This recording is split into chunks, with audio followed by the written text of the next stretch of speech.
हमें दो सीरीज दे रखी हैं और हमें इनकी कन्वर्जेंस टेस्ट करनी है कि कौन सी कन्वर्जेंट है कौन सी डाइवर्जेंट है। सबसे पहले हम फर्स्ट सीरीज को लेते हैं और इसके लिए अगर मैं ए एन की बात करूं यानी कि nth टर्म की, तो वो है 1/n⁻1 प्लस 1/n।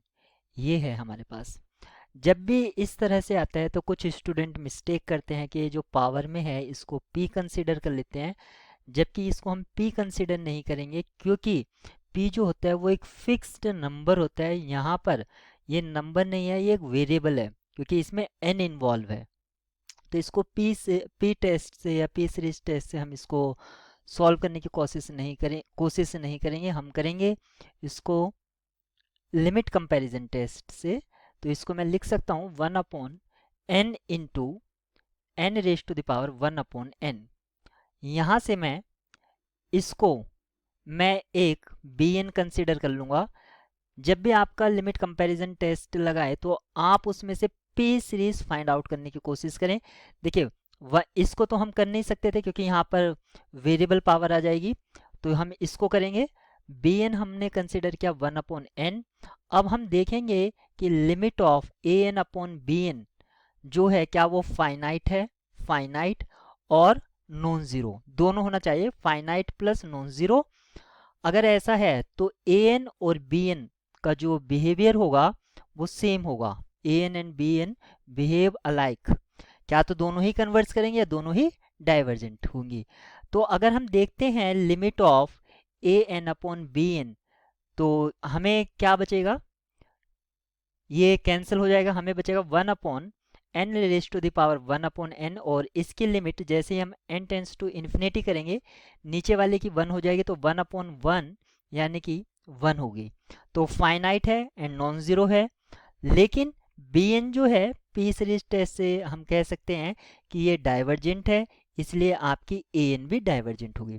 तो फर्स्ट सीरीज जो है आपकी वो डाइवर्जेंट है, तो ऑप्शन सी डिस्कार्ड हो जाता है और ऑप्शन बी, क्योंकि इसमें कन्वर्जेंट की बात करी गई थी फर्स्ट सीरीज की।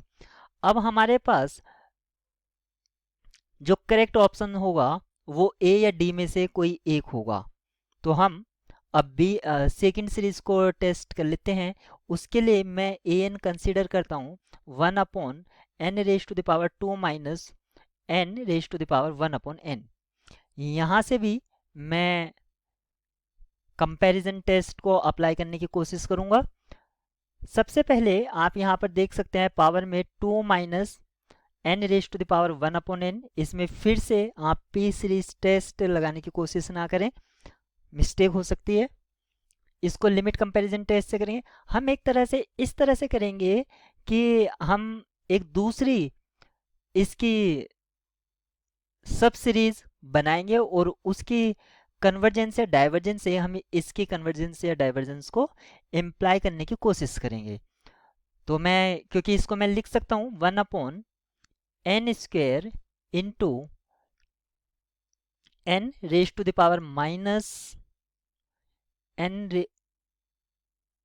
Yes, it is fine. इस तरह से मैं इसको लिख सकता हूं। अगर मैं यहां पर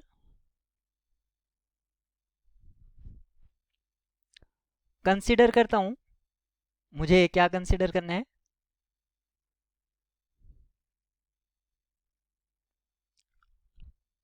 सबसे पहले मैं कंसीडर करूंगा यहां पर, हम जानते हैं कि n⁻1/n जो है वो ग्रेटर होगा 1 से।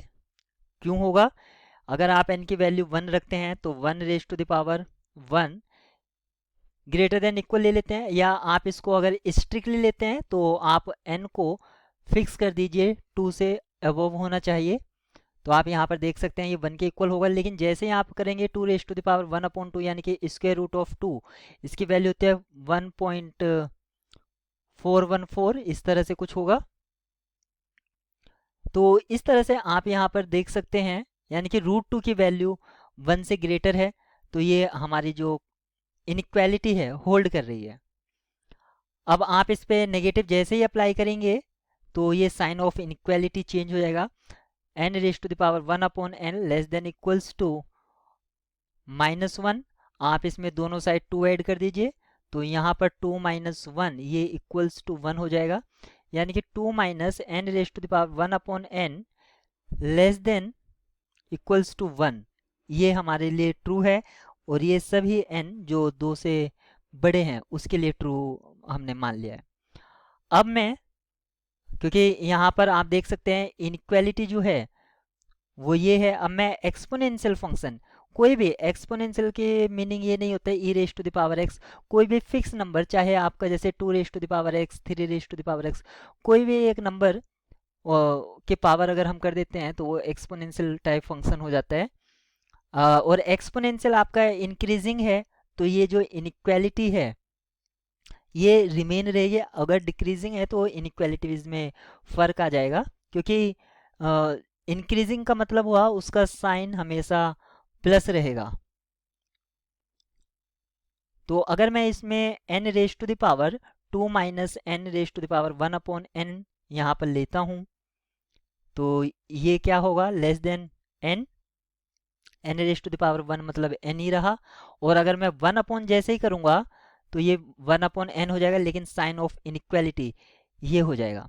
आप यहाँ पर देख सकते हैं ये जो सीरीज, अगर मैं दोनों साइड समेसन ले लेता हूँ तो ये जो सीरीज है ये आपकी डाइवर्जेंट है, डाइवर्जेंट, और ये इम्प्लाई कर रही है कि जो बिगर वन है ये भी आपकी डाइवर्जेंट होगी, डाइवर्जेंट होगी, यानी कि आपकी दोनों ही सीरीज, फर्स्ट सीरीज और सेकंड सीरीज दोनों ही डाइवर्ज करती हैं।